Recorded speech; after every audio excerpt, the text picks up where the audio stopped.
पत्नी ने पति से अलग होने के लिए इतना घिनौना झूठ बोला। Emotional and heart touching story. मेरा नाम अनमोल है और मैं अपने आप को बहुत खुशकिस्मत मानता हूँ कि मेरी शादी कोमल से हुई। कोमल बहुत सुंदर है और हमारी शादी घर वालों की मर्जी से हुई। शुरुआत में मुझे लगा कि वो मुझसे शादी के लिए हाँ नहीं कहेगी, लेकिन जब मैं उसे देखने गया तब उसके स्वभाव और उसके परिवार भी बहुत अच्छे थे। शादी के बाद हमारी जिंदगी खुशहाल चल रही थी और मेरा सपना है कि एक शोरूम खोलूं, जिसके बारे में मैंने कोमल को बताया। कोमल जानती है कि मेरे लिए यह सपना कितना महत्वपूर्ण है और मैं रात दिन उसमें लगा रहता हूँ। पैसों की कमी के कारण मेरे गांव की जमीन बेचने का फैसला किया और इसीलिए कुछ दिनों के लिए हमें गांव जाना पड़ा। कोमल ने मेरे फैसले को सही माना। मैंने कोमल से चलने को कहा क्योंकि पता नहीं कितना समय लगने वाला था। वह अपने मायके चली गई। जमीन के दस्तावेज और बातचीत में समय लग रहा था। इस दौरान मेरी पत्नी के साथ फोन में बातें होती रहती थी।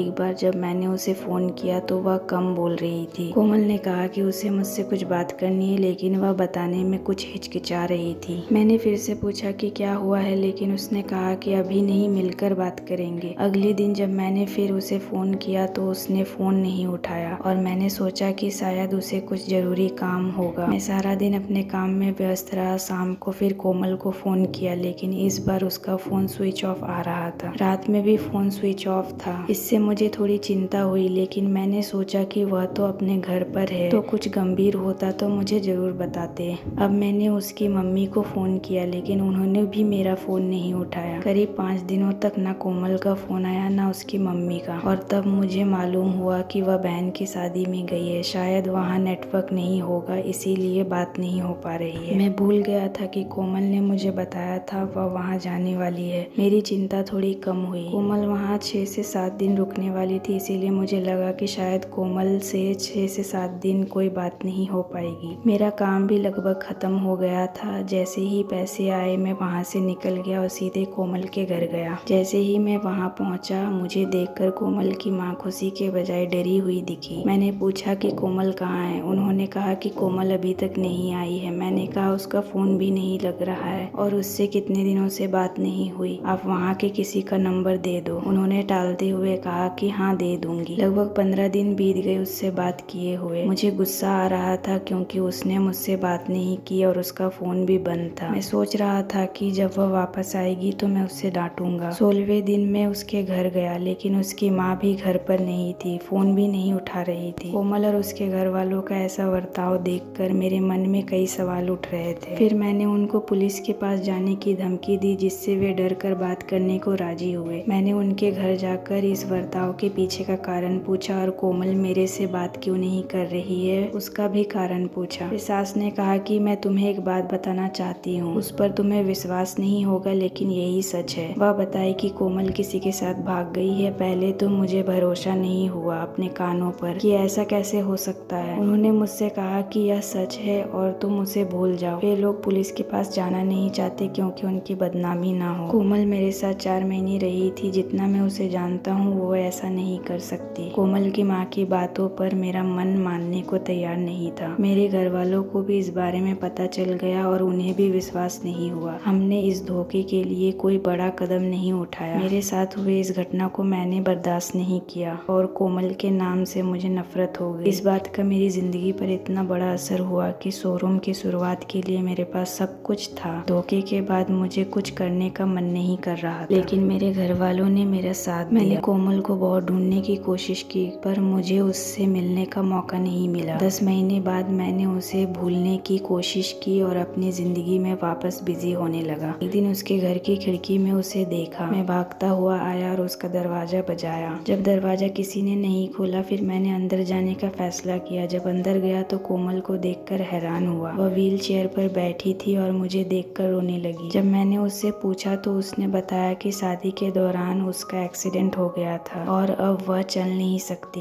उन्होंने बताया कि उसके बेहोश होने के समय भी वह यही कह रही थी कि वह बड़े काम के लिए गए हैं, उनको कुछ मत बताना। जब डॉक्टर ने इलाज के खर्चे के बारे में बताया तो भी उसने आपको बताने से मना किया था। उसका सपना शोरूम, बोलने लगी, उनका सपना शोरूम खोलने का है और वह चाहती है कि उनकी जिंदगी में कोई बोझ ना हो, इसीलिए उसने सच छुपाया ताकि आप उसे गलत समझो और उसे भूल जाओ, उससे नफरत करने लगो। उन्होंने कहा कि वह मुझसे इतना प्यार करती थी कि अगर मेरे साथ कुछ ऐसा हो जाता तो भी मुझे छोड़कर नहीं जा पाती। कोमल ने रोते हुए कहा कि वह मेरी दोषी है क्योंकि उसके एक्सीडेंट में हमारा बच्चा भी नहीं बचा। वह चाहती थी कि मैं उसे भूल जाऊं और दूसरी शादी कर लूं क्योंकि वह मेरे लिए बोझ नहीं बनना चाहती। मैंने कोमल को बीते कुछ महीनों में बहुत कुछ कहा, लेकिन अब मैं उसे अपने पास रखना चाहता हूँ। मैंने उसकी बातें नहीं मानी और उसे अपने साथ ले आया। अब हम कोशिश कर रहे हैं कि वह फिर से चल सके। मैंने अपना शोरूम बेच दिया और कोमल को अच्छे अस्पताल में दिखाया और अब उम्मीद है कि वह फिर से अपने पैरों पर खड़ी हो जाए। आशा करती हूँ ये वीडियो आपको पसंद आया होगा। इस वीडियो पर आपकी क्या राय है हमें कमेंट करके जरूर बताएं। वीडियो पसंद आया तो लाइक और शेयर करना बिल्कुल ना भूले। चैनल पर नए हो तो चैनल को सब्सक्राइब जरूर कीजिए। वीडियो देखने के लिए, कहानी सुनने के लिए आपका बहुत बहुत धन्यवाद।